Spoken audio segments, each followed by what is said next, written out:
জানেন, শ্রমিক ভাইয়েরা আপনারা জানেন, বিগত 17 বছর দেখতে দেখতে আমাদের জীবন থেকে ঝরে গেছে 17টা বছর ফ্যাসিস্ট সরকার, দাবেদার সরকার, ভোটবিহীন সরকার, নিশিরাতের সরকার আমাদের সকল অধিকার, মৌলিক অধিকার কেড়ে নিয়েছিল।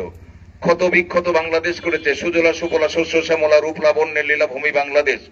বাংলাদেশের মানে আজকের স্বাধীনতার বয়স থেকে 55টা বছর কেটে গেছে। মাঝে মাঝেই শকুনের থাপায় দেশটাকে ক্ষত বিক্ষত করেছে, অর্থ সম্পদ লোপাট করে তলাবিহীন ঝুড়িতে পরিণত করে দিয়েছে।